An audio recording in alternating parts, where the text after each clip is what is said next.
ਬਗਾਨੀ ਮੱਤੇ ਨਾਨਕਾ ਤੇ ਬਈਏ ਝੋਲੀ ਅੱਡ ਤੇ ਕੰਮ ਦੀ ਰੱਖ ਲਈਏ ਤੇ ਬਾਕੀ ਦਈਏ ਛੱਡ। ਇੱਕ ਅੱਖਰ ਹੈ ਸੁਖ ਸੁਨੇਹਾ, ਇੱਕ ਅੱਖਰ ਦੁਖਦਾਈ ਤੇ ਇੱਕ ਅੱਖਰ ਮਹਿਬੂਬ ਮਿਲਾਵੇ, ਇੱਕ ਪਾਵੇ ਗੱਲ ਫਾਹੀ। ਜੀਭ ਮਤਾਣਾ ਘੋੜਾ ਕਰਦਾ ਅੰਨੀ ਮਾਰੋ ਮਾਰ ਤੇ ਡਿੱਗ ਇਹਦੇ ਤੋਂ ਕਦੀ ਨਾ ਉੱਠਦਾ ਫੇਰ ਇਹਦਾ ਉਸ ਵਾਰ।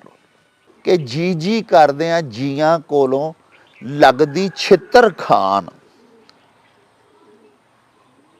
ਵੱਧ ਕੇ ਛਿੱਤਰ ਵਾਂਗ ਫਕੀਰਾ ਬੋਲੇ ਜਦੋਂ ਜ਼ੁਬਾਨ। ਬੇਬੁਰੀ ਇਸ਼ਕ ਦੀ ਮਰਜ਼ ਯਾਰੋ ਦਾਰੂ ਲੱਗਦੇ ਨਹੀਂ ਤਬੀਬ ਵਾਲੇ, ਸਾਹੂਕਾਰਾਂ ਦੇ ਸੁਖਨ ਮਨਜ਼ੂਰ ਹੁੰਦੇ, ਸੁਖਨ ਨਹੀਂ ਮਨਜ਼ੂਰ ਗਰੀਬ ਵਾਲੇ। ਤੇ ਨਾਲ ਆਜਜ਼ੀ ਦੇ ਕੰਮ ਕੱਢ ਲੈਂਦੇ, ਰਸਾ ਚੂਪ ਲੈਂਦੇ ਮਿੱਠੀ ਜੀਭ ਵਾਲੇ। ਤੇ ਬਰਦਾ ਸਹਿ ਦਰਖਤਾਂ ਦੀ ਕਰੇ ਰਾਖੀ, ਮੇਵਾ ਪੱਕੇ ਤੇ ਖਾਣ ਨਸੀਬ ਵਾਲੇ।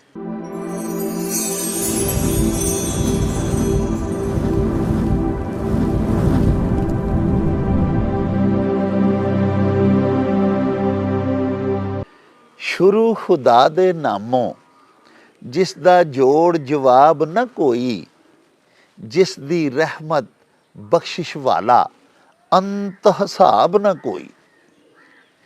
ਪਿਆਰੇ ਵੇਖਣ ਵਾਲਿਓ, ਪੰਜਾਬੀ ਮਾਂ ਬੋਲੀ ਦੇ ਤੁਹਾਡੇ ਆਪਣੇ ਚੈਨਲ ਮੇਲਾ ਟੀਵੀ ਦੇ ਉੱਤੇ ਤੁਹਾਨੂੰ ਦਿਲ ਦੀਆਂ ਡੂੰਘਾਈਆਂ ਤੋਂ ਸਤ ਬਿਸਮਿਲ੍ਲਾ ਤੇ ਜੀ ਆਇਆਂ ਨੂੰ ਆਖਦੇ ਹਾਂ।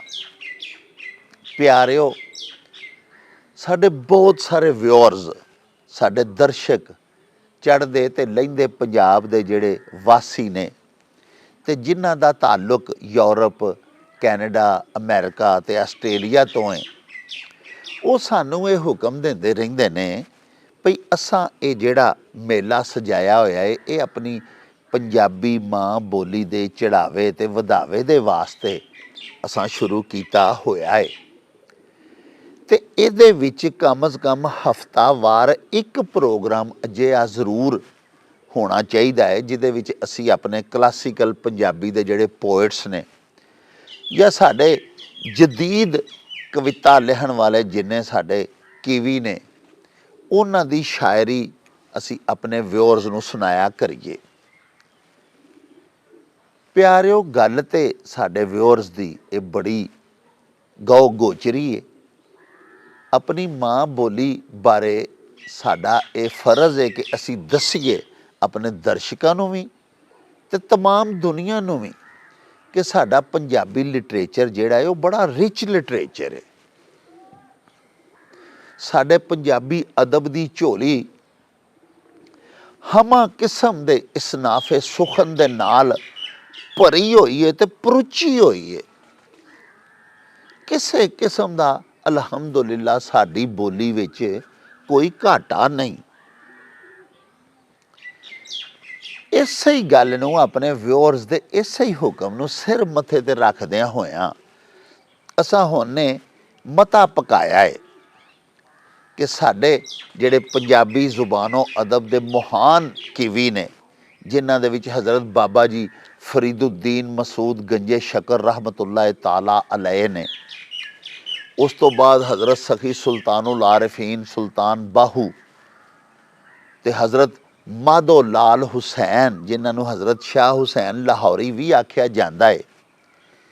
ਇਸੇ ਤਰ੍ਹਾਂ ਹੀ ਪਿਆਰਿਓ, ਭਗਤ ਕਬੀਰ ਜੀ ਤੇ ਬਾਬਾ ਜੀ ਗੁਰੂ ਨਾਨਕ ਦੇਵ ਸਾਡੇ ਬੜੇ ਮਾਨਯੋਗ ਕੀਵੀ ਵੀ ਨੇ, ਭਗਤ ਵੀ ਨੇ, ਅੱਲਾਹ ਪਾਕ ਦੇ ਨੇਕ ਬੰਦੇ ਵੀ ਨੇ ਤੇ ਸਾਡੇ ਮਾਂ ਬੋਲੀ ਸਾਡੇ ਪੰਜਾਬੀ ਜ਼ੁਬਾਨੋ ਅਦਬ ਦੇ ਮਹਾਨ ਕੀਵੀ ਵੀ ਨੇ। ਤੇ ਗੱਲ ਇੱਥੇ ਹੀ ਨਹੀਂ ਮੁੱਕਦੀ ਪਿਆਰਿਓ, ਅੱਗੋਂ ਹਜ਼ਰਤ ਬਾਬਾ ਜੀ ਬੁੱਲੇ ਸ਼ਾਹ ਸੈਯਦ ਔਰ ਹਜ਼ਰਤ ਪੀਰ ਵਾਰਿਸ ਸ਼ਾਹ ਸੈਯਦ, ਇਹ ਦੋਵੇਂ ਸੈਯਦ ਵੀ ਅਜਿਹੀਆਂ ਖੂਬਸੂਰਤ ਸ਼ਖਸੀਆਤ ਨੇ ਜਿਨ੍ਹਾਂ ਬੜਾ ਭਰਵਾਂ ਕੰਮ ਕੀਤਾ ਹੈ ਸਾਡੀ ਮਾਂ ਬੋਲੀ ਦੀਆਂ ਜ਼ੁਲਫਾਂ ਸਵਾਰਨ ਦੇ ਵਾਸਤੇ, ਉਹਨਾਂ ਵੀ ਕੋਈ ਕਸਰ ਨਹੀਂ ਛੱਡੀ ਹੋਈ। ਉਹਨਾਂ ਤੋਂ ਬਾਅਦ ਅਸੀਂ ਮਾਜ਼ੀ ਕਰੀਬ ਦੇ ਵਿੱਚ ਲਗੇ ਜਾਈਏ ਤੇ ਪਿਆਰਿਓ ਹਜ਼ਰਤ ਮੀਆਂ ਮੁਹੰਮਦ ਬਖਸ਼ ਰਹਿਮਤੁल्लाह ਤਾਲਾ ਅਲੈਹ ਤੇ ਹਜ਼ਰਤ ख्वाजा ਗੁਲਾਮ ਫਰੀਦ ਸਰਕਾਰ ਕੋਟ ਮਿੱਠਣ ਵਾਲੇ, ਉਹਨਾਂ ਨੇ ਬੜਾ ਭਰਵਾਂ ਕੰਮ ਕੀਤਾ ਹੋਇਆ ਹੈ। ਉਹਨਾਂ ਦੀ ਬੜੀ ਮਨ ਠਾਰ ਤੇ ਬੜੀ ਮਿੱਠੜੀ ਸ਼ਾਇਰੀ ਜਿਹੜੀ ਹੈ ਉਹ ਸਾਡੇ ਦਿਲਾਂ ਨੂੰ ਰਹਿੰਦੀ ਦੁਨੀਆ ਤੀਕ ਭਰਮਾਉਂਦੀ ਰਹੇਗੀ। ਬਾਬਾ ਜੀ ਗੁਰੂ ਨਾਨਕ ਦੇਵ ਆਪਣੀ ਇੱਕ ਬਾਣੀ 'ਚ ਫਰਮਾਉਂਦੇ ਨੇ ਭਈ ਬਗਾਨੀ ਮਤੇ ਨਾਨਕਾ ਤੇ ਬਈਏ ਝੋਲੀ ਅੱਡ,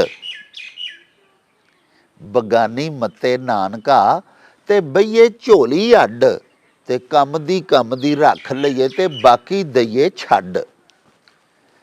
ਪਿਆਰਿਓ ਸਾਡੇ ਪਿਆਰੇ ਨਬੀ ਪਾਕ ਹਜ਼ਰਤ ਮੁਹੰਮਦ ਮੁਸਤਫਾ ਸੱਲੱਲਾਹੁ ਅਲੈहि ਵਾਲਹਿ व असहाबिहि व अज़वाजिहि व बारिक वसल्लम ਸਾਡੀ ਸੱਚੀ ਸਰਕਾਰ ਨੇ ਵੀ ਇਹੋ ਹੀ ਫਰਮਾਇਆ ਹੈ ਭਈ ਹਿਕਮਤ ਤੇ ਦਾਨਾਈ ਮੋਮਨ ਦੀ ਗੁੰਮਸ਼ੁਦਾ ਮਤਾ ਹੈ।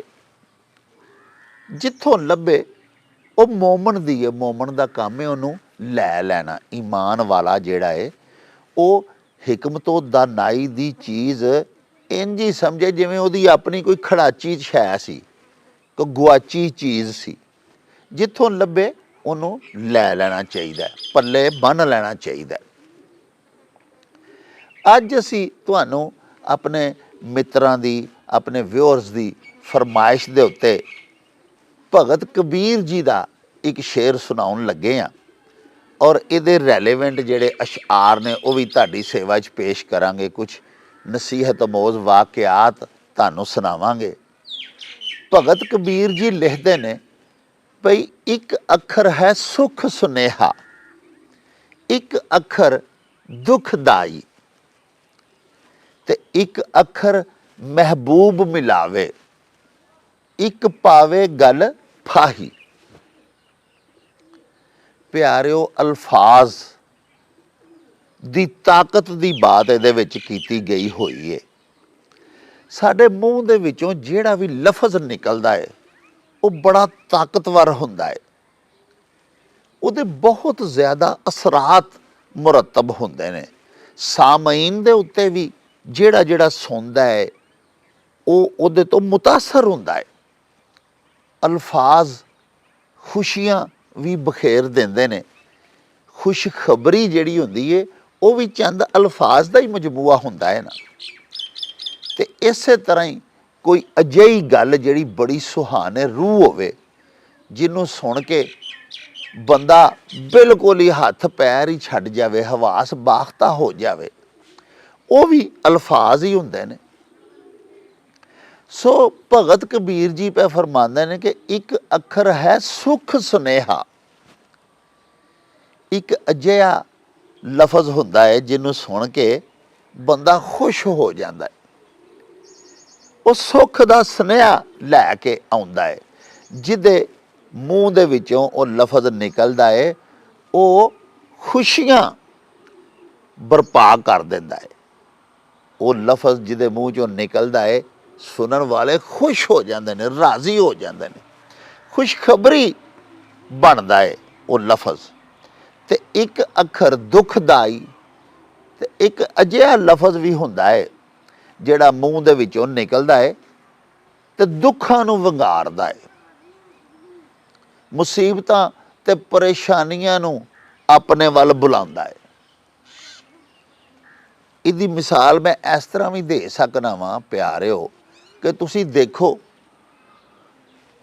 ਅਸੀਂ ਕਿਸੇ ਨੂੰ ਖੁਰਾਫਾਤ ਬਕਦੇ ਹਾਂ, ਸੁਣਨੇ ਹਾਂ, ਜਾਂ ਕੋਈ ਗਾਲੀ ਕੱਢਦਾ ਹੈ, ਗਾਲੀ ਵੀ ਅਲਫਾਜ਼ ਹੀ ਨੇ। ਗਾਲੀ ਜਿਹੜੀ ਹੈ ਜਾਂ ਕਿਸੇ ਨੂੰ ਗਾਲ ਕੱਢ ਦੇਣਾ, ਇਹ ਵੀ ਤੇ ਲਫ਼ਜ਼ ਹੀ ਨੇ। ਇਹਨਾਂ ਦੇ ਦੇਖੋ ਤੁਸੀਂ ਕਿੱਡੇ ਖਤਰਨਾਕ ਨਤਾਇਜ ਨਿਕਲਦੇ ਨੇ। ਗਾਲੀ ਕੱਢਣ ਵਾਲੇ ਨੂੰ ਵੀ ਭੋਗਣੇ ਪੈਂਦੇ ਨੇ, ਤੇ ਜਿਹਨੂੰ ਕਿਸੇ ਨੂੰ ਗਾਲ ਕੱਢੀਏ ਉਹਦੇ ਲਈ ਵੀ ਜੇ ਤੇ ਉਹ ਜਰ ਜਾਏ, ਸਬਰ ਦਾ ਮੁਜ਼ਾਹਰਾ ਕਰੇ, ਹਲੀਮ ਤਬੀਅਤ ਹੋਵੇ, ਨਰਮ ਮਿਜ਼ਾਜ ਹੋਵੇ, ਫਿਰ ਤੇ ਗੱਲ ਟਲ ਜਾਂਦੀ ਹੈ। ਨਹੀਂ ਤੇ ਜੇ ਅੱਗੋਂ ਉਹ ਪਰਤਾਵੇ ਦੇ ਵਿੱਚ ਵੀ ਇਸੇ ਤਰ੍ਹਾਂ ਦੀ ਕੋਈ ਖੁਰਾਫਾਤ ਸੁਣਾ ਦੇਵੇ ਜਾਂ ਉਹਦੇ ਉੱਤੇ ਕੋਈ ਹਮਲਾ ਕਰ ਦੇਵੇ, ਚੜ੍ਹ ਦੌੜੇ ਉਹਦੇ ਉੱਤੇ, ਗਾਲ ਕੱਢਣ ਵਾਲੇ ਦੇ ਉੱਤੇ ਹਮਲਾਵਰ ਹੋ ਜਾਵੇ, ਕੋਈ ਵਾਧਾ ਹੋ ਜਾਵੇ, ਕਿਸੇ ਨੂੰ ਕੋਈ ਛੁਰੀ ਵੱਜ ਜਾਏ, ਕਿਸੇ ਨੂੰ ਕੋਈ ਲੜਾਈ ਦੇ ਵਿੱਚ ਫਿਰ ਮੁਖਤਲਿਫ ਖਦਸ਼ਾਤ ਤੇ ਅਮਕਾਨਾਤ ਹੁੰਦੇ ਨੇ। ਤੇ ਤੁਸੀਂ ਦੇਖੋ ਕਿ ਉਹੋ ਹੀ ਲਫ਼ਜ਼ ਫਿਰ ਜਿਹੜਾ ਹੈ ਉਹ ਕਿੰਨਾ ਜ਼ਬਰਦਸਤ ਮੁਸੀਬਤ ਦਾ ਬਾਇਸ ਬਣ ਗਿਆ।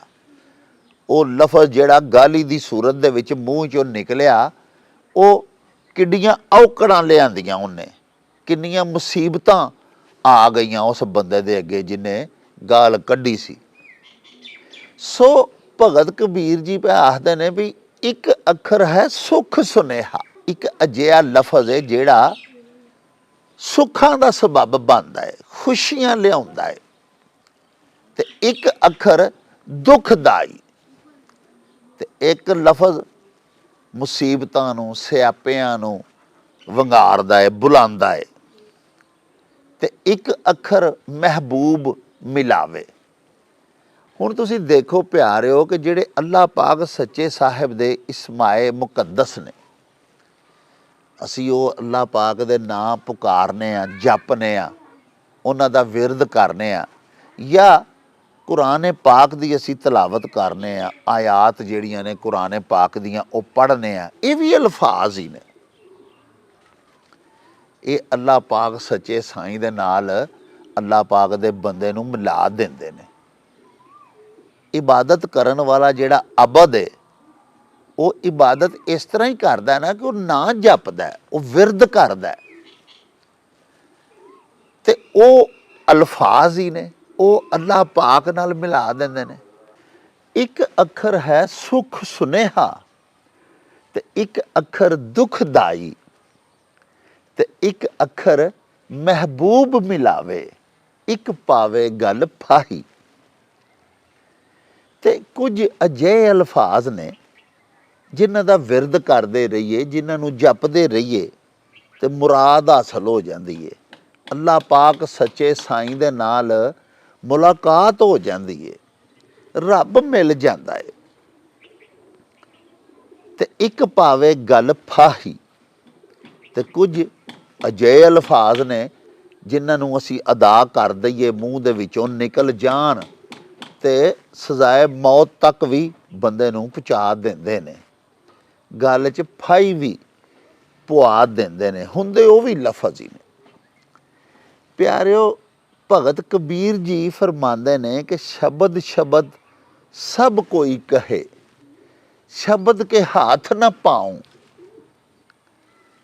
ਅਲਫਾਜ਼ ਦੀ ਅਦਾਇਗੀ ਹਰ ਇੱਕ ਕਰਦਾ ਹੈ, ਜਿਹੜਾ ਵੀ ਕੋਈ ਬੋਲਦਾ ਹੈ, ਜਿਹਨੂੰ ਅੱਲਾਹ ਪਾਕ ਨੇ ਬੋਲਣ ਦੀ ਤਾਕਤ ਦਿੱਤੀ ਹੈ, ਕਿਸੇ ਵੀ ਜ਼ੁਬਾਨ ਦੇ ਵਿੱਚ ਕੁਵਤ ਗੋਇਆਈ ਉਹਨੂੰ ਹਾਸਲ ਹੈ, ਤੇ ਪਿਆਰਿਓ ਫਿਰ ਉਹ ਲਫ਼ਜ਼ ਹੀ ਮੂੰਹੋਂ ਕੱਢਦਾ ਨਾ, ਅੱਖਰ ਹੀ ਕੱਢਦਾ, ਸ਼ਬਦ ਹੀ ਬੋਲਦਾ ਹੈ। ਤੇ ਭਗਤ ਕਬੀਰ ਜੀ ਆਪਣੇ ਦੂਜੇ ਸ਼ੇਰ 'ਚ ਕੀ ਆਖਦੇ ਨੇ ਕਿ ਸ਼ਬਦ ਸ਼ਬਦ ਸਭ ਕੋਈ ਕਹੇ, ਹਰ ਇੱਕ ਬੰਦਾ ਬੋਲਦਾ ਹੈ, ਲਫ਼ਜ਼ਾਂ ਦੀ ਅਦਾਇਗੀ ਕਰਦਾ ਹੈ। ਤੇ ਸ਼ਬਦ ਕੇ ਹੱਥ ਨਾ ਪਾਉ, ਤੇ ਅਲਫਾਜ਼ ਦੇ ਨਾ ਹੱਥ ਹੁੰਦੇ ਨੇ ਤੇ ਨਾ ਹੀ ਪੈਰ ਹੁੰਦੇ ਨੇ। ਏਕ ਸ਼ਬਦ ਉਹ ਸ਼ੁੱਧ ਬਣੇ, ਏਕ ਸ਼ਬਦ ਕਿਰਘਾਓ। ਆਖਦੇ ਨੇ ਇੱਕ ਅਜਿਹਾ ਲਫ਼ਜ਼ ਵੀ ਨਿਕਲਦਾ ਹੈ ਮੂੰਹ ਦੇ ਵਿੱਚੋਂ ਜਿਹੜਾ ਬਿਮਾਰਾਂ ਦੇ ਵਾਸਤੇ ਸ਼ਿਫਾ ਬਣ ਜਾਂਦਾ, ਦਵਾ ਬਣ ਜਾਂਦਾ, ਜ਼ਖਮਾਂ ਦੇ ਵਾਸਤੇ ਮਰਹਮ ਬਣ ਜਾਂਦਾ ਹੈ। ਤੇ ਇੱਕ ਅਜਿਹਾ ਲਫ਼ਜ਼ ਵੀ ਨਿਕਲਦਾ ਹੈ, ਇੱਕ ਬਣੇ ਕਿਰਘਾਓ, ਉਹ ਜ਼ਖਮ ਲਾ ਦਿੰਦਾ ਹੈ, ਉਹ ਘਾਓ ਲਾ ਦਿੰਦਾ ਹੈ, ਉਹ ਬੰਦੇ ਨੂੰ ਜ਼ਖਮੀ ਕਰ ਦਿੰਦਾ ਹੈ, ਫੱਟ ਲਾ ਦਿੰਦਾ ਹੈ।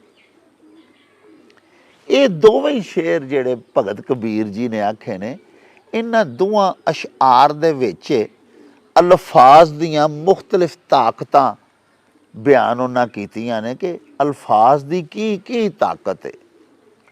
ਅਲਫਾਜ਼ ਇੱਕ ਪਾਸੇ ਖੁਸ਼ੀਆਂ ਬਖੇਰ ਦਿੰਦੇ ਨੇ, ਚਾਹ ਚੜ ਜਾਂਦੇ ਨੇ, ਬੰਦੇ ਅੱਲਾ ਦੇ ਰਾਜ਼ੀ ਹੋ ਜਾਂਦੇ ਨੇ, ਨੱਚਣ ਟੱਪਣ ਲੱਗ ਪੈਂਦੇ ਨੇ ਲਫ਼ਜ਼ ਸੁਣ ਕੇ। ਇੱਕ ਗੱਲ ਹੀ ਹੁੰਦੀ ਹੈ ਨਾ, ਚੰਗੀ ਲੱਗੇ, ਖੁਸ਼ੀ ਦੀ ਗੱਲ ਹੋਵੇ, ਉਹਨੂੰ ਸੁਣ ਕੇ ਬੰਦਿਆਂ ਦੇ ਵਿੱਚ ਖੁਸ਼ੀਆਂ ਛਾ ਜਾਂਦੀਆਂ ਨੇ।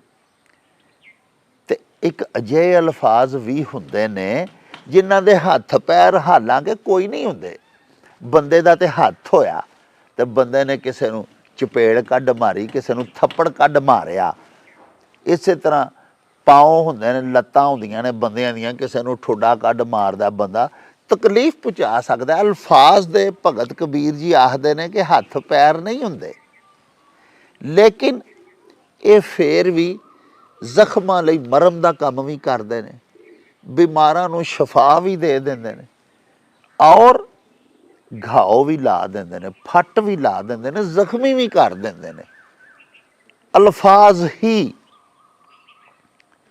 ਪਿਆਰਿਓ, ਪਿਆਰੇ ਨਬੀ ਪਾਕ ਸੱਚੇ ਸਾਹਿਬ ਨੇ ਐਵੇਂ ਨਹੀਂ ਸੀ ਫਰਮਾਇਆ। ਇਸੇ ਗੱਲ ਦੀ ਅਹਿਮੀਅਤ ਸਾਡੇ ਆਕਾ ਸਰਕਾਰ, ਜਿਹੜੇ ਕਿ ਦੁਨੀਆ ਦੇ ਹਰ ਰਾਜ਼ ਜਾਣਦੇ ਸਨ, ਉਹਨਾਂ ਦੇ ਉੱਤੇ ਵੀ ਆਸ਼ਕਾਰ ਹੀ ਸੀ ਨਾ ਇਸ ਗੱਲ ਦੀ ਅਹਿਮੀਅਤ, ਅਲਫਾਜ਼ ਦੀ ਤਾਕਤ, ਅਲਫਾਜ਼ ਦੀ ਅਹਿਮੀਅਤ। ਤਾਈਓ ਹੀ ਪਿਆਰੇ ਨਬੀ ਪਾਕ ਫਰਮਾਇਆ ਸੀ ਕਿ ਆਪਣੀ ਜ਼ੁਬਾਨ ਦੀ ਤੇ ਆਪਣੀ ਸ਼ਰਮਗਾਹ ਦੀ ਤੁਸੀਂ ਮੈਨੂੰ ਜ਼ਮਾਨਤ ਦਿਓ ਕਿ ਇਹਨਾਂ ਦਾ ਮੁਸਬਤ ਇਸਤੇਮਾਲ ਕਰੋਗੇ, ਮਨਫੀ ਇਸਤੇਮਾਲ ਨਹੀਂ ਕਰੋਗੇ, ਤੇ ਮੈਂ ਤੁਹਾਨੂੰ ਜੰਨਤ ਦੀ ਜ਼ਮਾਨਤ ਦੇਣਾ, ਖੁਸ਼ਖਬਰੀ ਸੁਣਾਨਾ। ਪਿਆਰਿਓ, ਬਾਬਾ ਪੰਜਾਬੀ ਡਾਕਟਰ ਫਕੀਰ ਮੁਹੰਮਦ ਫਕੀਰ ਮਰਹੂਮ ਮਗਫੂਰ ਇਸੇ ਤਰ੍ਹਾਂ ਦੇ ਆਪਣੇ ਸ਼ੇਰ ਦੇ ਵਿੱਚ ਫਰਮਾਉਂਦੇ ਨੇ ਕਿ ਜੀਬ ਮਤਾਣਾ ਘੋੜਾ ਕਰਦਾ ਅੰਨੀ ਮਾਰੋ ਮਾਰ, ਤੇ ਡਿੱਗ ਇਹਦੇ ਤੋਂ ਕਦੀ ਨਾ ਉੱਠਦਾ ਫੇਰ ਇਹਦਾ ਉਸ ਵਾਰ। ਯਾਨੀ ਬਾਬਾ ਪੰਜਾਬੀ ਪੈ ਫਰਮਾਉਂਦੇ ਨੇ ਕਿ ਜੀਬ ਇੱਕ ਮਤਾਣਾ ਘੋੜਾ ਹੈ, ਇੱਕ ਅਜਿਹਾ ਘੋੜਾ ਜਿਹੜਾ ਬੇਵਸਾ ਹੋ ਚੁੱਕਿਆ ਹੋਵੇ, ਬੇਕਾਬੂ ਹੋ ਚੁੱਕਿਆ ਹੋਵੇ, ਆਪਣੇ ਸਵਾਰ ਦੇ, ਆਪਣੇ ਮਾਲਕ ਦੇ ਕਾਬੂ ਤੋਂ ਬਾਹਰ ਹੋ ਗਿਆ ਹੋਵੇ, ਮਤਾਣਾ ਹੋ ਚੁੱਕਿਆ ਹੋਵੇ, ਬੇਕਾਬੂ। ਆਖਦੇ ਨੇ ਜੀਬ ਮਤਾਣਾ ਘੋੜਾ ਕਰਦਾ ਅੰਨੀ ਮਾਰੋ ਮਾਰ। ਜਿਵੇਂ ਬੇਕਾਬੂ ਘੋੜਾ ਸਰਪਟ ਦੌੜ ਪਵੇ ਤੇ ਉਹਨੂੰ ਕਾਬੂ ਕਰਨਾ ਸਵਾਰ ਵਾਸਤੇ ਬੜਾ ਮੁਸ਼ਕਲ ਹੋ ਜਾਂਦਾ ਹੈ। ਉਹ ਇੱਕ ਨਵੀਂ ਔਕੜ ਦੇ ਵਿੱਚ ਮੁਬਤਲਾ ਹੋ ਜਾਂਦਾ ਹੈ। ਉਹਦਾ ਸਵਾਰ ਜਿਹੜਾ ਹੈ ਉਹਦੇ ਕੋਲੋਂ ਰੋਕਿਆ ਰੁਕਦਾ ਨਹੀਂ, ਬੇਵਸਾ ਜੋ ਹੋ ਜਾਂਦਾ ਹੈ। ਇਸੇ ਤਰ੍ਹਾਂ ਹੀ ਜ਼ੁਬਾਨ ਦਾ ਘੋੜਾ ਵੀ ਜਦੋਂ ਸਰਪਟ ਦੌੜ ਪਵੇ ਤੇ ਬੇਕਾਬੂ ਹੋ ਜਾਂਦਾ ਹੈ। ਤੇ ਬਾਬਾ ਪੰਜਾਬੀ ਪੈ ਫਰਮਾਉਂਦੇ ਨੇ ਕਿ ਜੀਬ ਮਤਾਣਾ ਘੋੜਾ ਕਰਦਾ ਅੰਨੀ ਮਾਰੋ ਮਾਰ, ਡਿੱਗ ਇਹਦੇ ਤੋਂ ਕਦੀ ਨਹੀਂ ਉੱਠਦਾ ਫੇਰ ਇਹਦਾ ਉਸ ਵਾਰ। ਗੱਲ ਵੇਲੇ ਦੀ, ਵੇਲੇ ਸਿਰ ਯਾਨੀ ਕੀਤੀ ਗਈ ਹੋਈ ਗੱਲ। ਸਾਡੇ ਦੇਸ਼ ਪੰਜਾਬ ਵਿੱਚ ਇੱਕ ਅਖਾਣ ਹੈ ਕਿ ਗੱਲ ਵੇਲੇ ਦੀ ਤੇ ਫਲ ਮੌਸਮ ਦਾ। ਸੋਹਣਾ ਲੱਗਦਾ ਹੈ। ਬੇਮੌਸਮਾ ਫਲ ਜਿਹੜਾ ਹੈ ਉਹ ਲਜ਼ਤ ਨਹੀਂ ਦਿੰਦਾ, ਉਹ ਸਵਾਦ ਨਹੀਂ ਦਿੰਦਾ। ਤੇ ਗੱਲ ਵੀ ਵੇਲੇ ਸਿਰ ਕੀਤੀ ਹੋਵੇ, ਮੌਕੇ ਮਹਿਲ ਦੀ ਮੁਨਾਸਬਤ ਦੇ ਨਾਲ, ਤੇ ਉਹਦਾ ਹੋਰ ਮੁੱਲ ਹੁੰਦਾ। ਹੀਰਿਆਂ ਤੋਂ ਮਹਿੰਗੀ ਗੱਲ ਬਣ ਜਾਂਦੀ ਹੈ। ਤੇ ਬਾਬਾ ਪੰਜਾਬੀ ਪੈ ਫਰਮਾਉਂਦੇ ਨੇ ਭਈ ਜੀਬ ਮਤਾਣਾ ਘੋੜਾ ਕਰਦਾ ਅੰਨੀ ਮਾਰੋ ਮਾਰ। ਬੇਵਸਾ ਹੋ ਜਾਵੇ ਇਹ ਜ਼ੁਬਾਨ ਦਾ ਘੋੜਾ ਤੇ ਫਿਰ ਇਹ ਅੰਨੀ ਮਾਰੋ ਮਾਰ ਕਰਦਾ, ਆਫਤਾਂ ਮੁਸੀਬਤਾਂ ਨੂੰ ਬੁਲਾ ਲੈਂਦਾ, ਉਹਨਾਂ ਨੂੰ ਦਾਵਤ ਦਿੰਦਾ। ਤੇ ਇਸ ਘੋੜੇ ਤੋਂ ਡਿੱਗਾ ਹੋਇਆ ਜਿਹੜਾ ਜ਼ੁਬਾਨ ਦੇ ਘੋੜੇ ਤੋਂ ਡਿੱਗ ਪਵੇ, ਬੇਵਸੇ ਤੇ ਬੇਕਾਬੂ ਘੋੜੇ ਤੋਂ, ਜ਼ੁਬਾਨ ਦੇ ਤੋਂ ਜਿਹੜਾ ਡਿੱਗ ਪਵੇ, ਫਿਰ ਉਹ ਕਦੀ ਨਹੀਂ ਉੱਠ ਸਕਦਾ ਆਪਣੇ ਪੈਰਾਂ ਤੇ। ਯਾਨੀ ਫਿਰ ਦੁਬਾਰਾ ਉਹ ਇੱਜ਼ਤ ਨਹੀਂ ਪਾ ਸਕਦਾ ਜਿਸ ਇੱਜ਼ਤ ਤੋਂ ਉਹਦੀ ਜ਼ੁਬਾਨ ਦਾ ਬੇਕਾਬੂ ਘੋੜਾ ਉਹਨੂੰ ਥੱਲੇ ਸੁੱਟ ਛੱਡਦਾ ਨਾ, ਜਿਸ ਮੁਕਾਮ ਤੋਂ, ਜਿਸ ਮਰਤਬੇ ਤੋਂ। ਦੁਬਾਰਾ ਫਿਰ ਉਸ ਮਰਤਬੇ, ਉਸ ਮੁਕਾਮ ਤੇ ਪੁੱਜਣਾ ਉਹਦੇ ਲਈ ਬੜਾ ਔਖਾ ਹੋ ਜਾਂਦਾ ਹੈ। ਤੇ ਇੱਕ ਹੋਰ ਬਾਬਾ ਪੰਜਾਬੀ ਦਾ ਹੀ ਬੜਾ ਹੀ ਸੋਹਣਾ ਸ਼ੇਰ ਹੈ। ਆਪ ਫਰਮਾਉਂਦੇ ਨੇ ਕਿ ਜੀ ਜੀ ਕਰਦਿਆਂ ਜੀਆਂ ਕੋਲੋਂ ਲੱਗਦੀ ਛਿੱਤਰ ਖਾਨ, ਵੱਧ ਕੇ ਛਿੱਤਰ ਵਾਂਗ ਫਕੀਰਾ ਬੋਲੇ ਜਦੋਂ ਜ਼ੁਬਾਨ। ਯਾਨੀ ਚੰਗੀ ਭਲੀ ਇੱਜ਼ਤ ਬੰਦੇ ਦੀ ਬਣੀ ਹੁੰਦੀ ਹੈ ਆਪਣੇ ਆਲੇ ਦੁਆਲੇ ਜਿੱਥੇ ਉਹ ਰਹਿੰਦਾ ਹੁੰਦਾ, ਆਪਣੇ ਮਾਹੌਲ ਵਿੱਚ, ਆਪਣੀ ਸੁਸਾਇਟੀ ਦੇ ਵਿੱਚ, ਆਪਣੇ ਵਸੇਬ ਦੇ ਵਿੱਚ ਚੰਗਾ ਭਲਾ ਬਾਇੱਜ਼ਤ ਹੁੰਦਾ। ਕਿਸੇ ਵੇਲੇ ਮੂੰਹੋਂ ਕੋਈ ਅਜਿਹੀ ਗੱਲ ਕੱਢ ਬੈਂਦਾ ਜਿਹੜੀ ਉਹਦੀ ਸਾਰੀ ਇੱਜ਼ਤ ਨੂੰ, ਉਹਦੇ ਸਾਰੇ ਮੁਕਾਮ ਤੇ ਮਰਤਬੇ ਤੇ ਰੁਤਬੇ ਨੂੰ, ਉਹਦੇ ਇਹਤਰਾਮ ਨੂੰ ਪਾਮਾਲ ਕਰ ਦਿੰਦੀ ਹੈ ਪਿਆਰਿਓ। ਤੇ ਜੀ ਜੀ ਕਰਦੇ ਆ ਜੀਆਂ ਕੋਲੋਂ ਮਤਲਬ ਆਪਣੇ ਆਲੇ ਦੁਆਲੇ ਦੇ ਵਸਨੀਕਾਂ ਕੋਲੋਂ, ਆਪਣੇ ਕੋਲ ਰਹਿਣ ਵਾਲੇ ਮੁਕਰਬੀਨ, ਮੁਸਾਹਿਬੀਨ, ਮੁਹੱਲੇਦਾਰਾਨ, ਸੁਸਾਇਟੀ 'ਚ ਵਸਣ ਵਾਲੇ ਜਿੰਨੇ ਅਫਰਾਦ ਹੁੰਦੇ ਨੇ ਉਹਨਾਂ ਨੂੰ ਆਖਿਆ ਜੀਆਂ। ਜੀਆਂ ਆਖੀਦਾ ਵੀ ਬਹੁਤ ਸਾਰੇ ਜੀ, ਬਹੁਤ ਸਾਰੇ ਬੰਦੇ ਇਕੱਠੇ ਹੋ ਜਾਣ ਤੇ ਉਹਨਾਂ ਨੂੰ ਅਸੀਂ ਆਖਦੇ ਹਾਂ ਵੀ ਬੜੇ ਸਾਰੇ ਜੀ ਆਏ ਨੇ ਅੱਜ, ਬੜੇ ਜੀ ਰਲੇ ਨੇ, ਕਿੱਧਰੋਂ ਆਏ ਨੇ ਜੀ।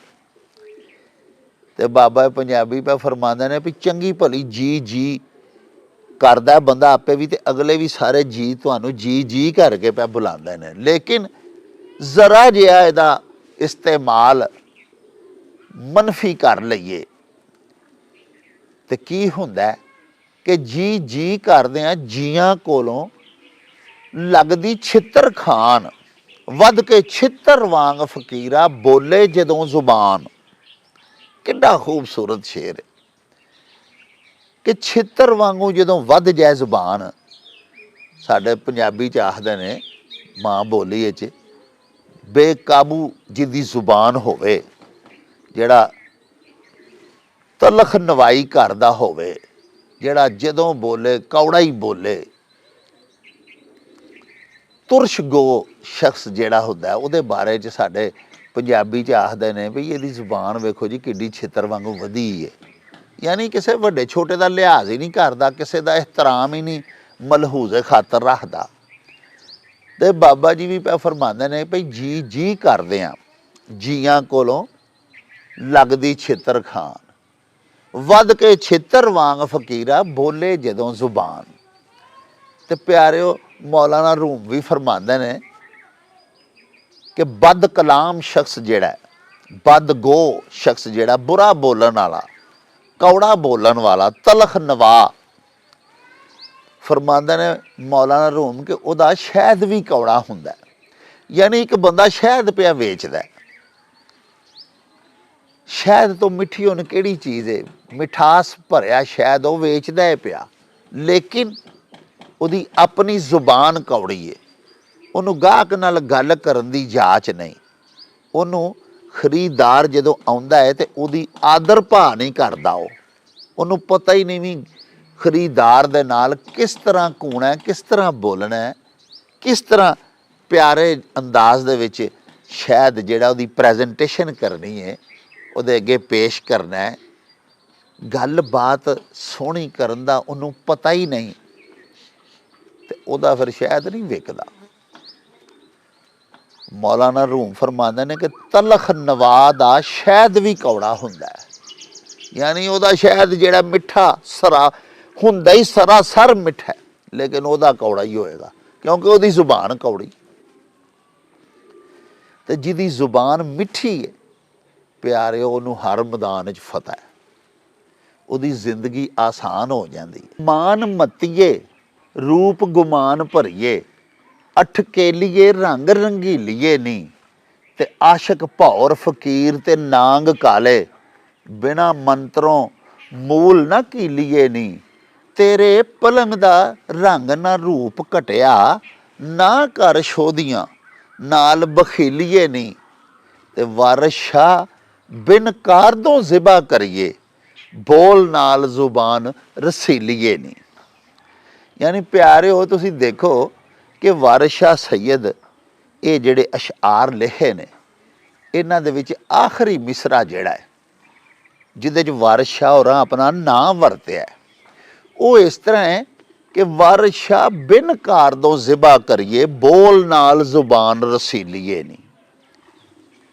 कि मिठी रस भरी जुबान दे नाल शीरी मकाल बंदा जिहड़ा है, मिठा बोलन वाला बंदा जिहड़ा है, बगैर हथियार तो बिन कार तो ज़िबा करिए, वो बगैर हथियार तो अगले नूं ज़िबा कर लैंदा, यानी अपना काम कढ लैंदा। ये भी सियाने आखदे ने कि मतलब तो ज़्यादा मिठी कोई जुबान नहीं हुंदी। यानी जिस वेले बंदे नूं किसे नाल मतलब हुंदा ना, उस वेले वो बड़ा ही आजजी नाल, इनकसारी दे नाल, न्याओं के बड़ा मिठा बोलदा है। ते मतलब तो ज़्यादा मिठी जुबान कोई नहीं हुंदी। ये भी सियाणियां दी आखत है।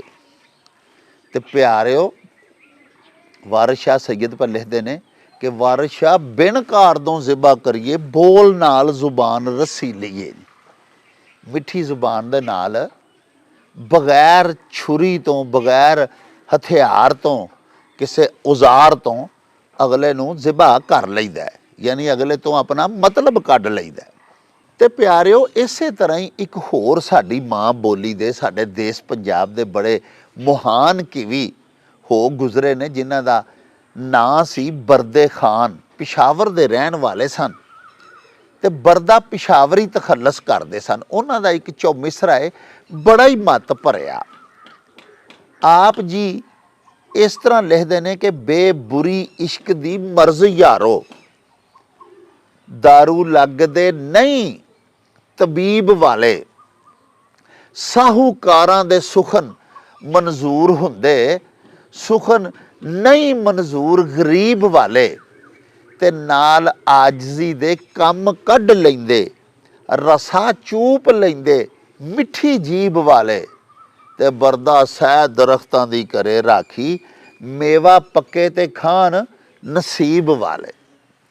यानी तुसी वेखो कि आपने किड्डा खूबसूरत अपने इसे चौमिसरे दे विच ये मिसरा लिखिया है कि नाल आजजी दे कम कढ लैंदे, रसा चूप लैंदे मिठी जीब वाले, ते बरदा सह दरख्तां दी करे राखी, मेवा पक्के ते खान नसीब वाले। यानी जिंदगी दे विच हर आन कामयाब वो ही हुंदा किते तकदीर ना हरी होवे, किते अल्लाह पाक नूं मंजूर ना होवे ते वखरी गल है। अदरवाइज अमली जिंदगी दे विच मिठा बोलन वाला अपने हर मकसद दे विच कामयाब हुंदा है। सो ये जिन्ने अज अशआर अकाबर पंजाबी दे शुअरा दे असीं तुहाडी सेवा दे विच पेश कीते, इन्हां सारियां दा मकसद वाहिद इक्को ही है कि सानू तमाम इंसानां नू अपनी जुबान दा इस्तेमाल बड़ा खूबसूरती दे नाल, बड़ा सोच समझ के करना चाहिदा है। एवें ते नहीं आखदे ना जी कि पहले तोलो और फिर बोलो। जिहड़ा बंदा अपनी गल करन तो पहले उहदा वजन कर लैंदा है, सोचदा है भी मैं जिहड़ी गल करन लगा इस पर्या दे विच, इस जगह दे उत्ते इस मेरी गल दा मुੱਲ भी पवेगा कि नहीं, वो बंदा हमेशा कामयाब रहिंदा है। ते जिहड़ा जो मूँह च आवे उबड़वाए बोली आवे ते बकी आवे, ਉਹਦੇ वास्ते ਉਹਦੀ अपनी जुबान बहुत सारे मसाइल खड़े कर ਦਿੰਦੀ। तो लो जी प्यारिओ, मैं अपनी अज की गलबात का अंत इस खूबसूरत गल दे उत्ते करांगा भी किसी सियाणे ये आखिया सी, हुक्मरान वो नहीं हुंदा जिहड़ा जमीन के टोटियां दे उत्ते हुकूमत करे। हुक्मरान वो हुंदा है जिहड़ा अपनी रियाया दे दिलां दे उत्ते हुकूमत करे, ते अवाम दे दिलां दे उत्ते हुकूमत करन दे वास्ते पहले हाकमां नूं अपनी जुबान दे उत्ते हुकूमत करनी पैंदी है। जिहदी जुबान ही उहदे काबू दे विच नहीं, वो अच्छा हुक्मरान साबित कदी नहीं हो सकता। बाबा पंजाबी डॉक्टर फकीर मुहम्मद फकीर होरी फरमांदे ने कि भला रखे सिकंदर ते की रखे, ਮੇਰੇ ਹੁਸਨ ਦੇ ਬਾਦਸ਼ਾਹ ਨਾਲ ਨਿਸਬਤ ਘੋੜੇ ਜ਼ਮੀਨੀ ਮਾਣੀ ਤੇ ਉਸ ਫੇਰੇ ਇਹਨੇ ਦਿਲਾਂ ਦੇ ਸ਼ਹਿਰ ਤਸਖੀਰ ਕੀਤੇ। ਤੇ ਪਿਆਰਿਓ, ਇਹਦੇ ਨਾਲ ਹੀ ਹੁਣ ਸਾਨੂੰ ਦਿਓ ਇਜਾਜ਼ਤ। ਹਾਲਾ ਵਈ ਯਾਰ ਹਵਾਲੇ ਰੱਬ ਦੇ ਤੇ ਮੇਲੇ 4 ਦਿਨਾਂ ਦੇ। ਉਸ ਦਿਨ ਈਦ ਮੁਬਾਰਕ ਹੋਸੀ, ਜਿਸ ਦਿਨ ਫੇਰ ਮਿਲਾਂਗੇ।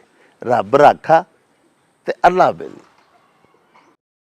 ਓ ਚੱਲ ਮੇਲੇ ਨੂੰ ਚਲੀਏ।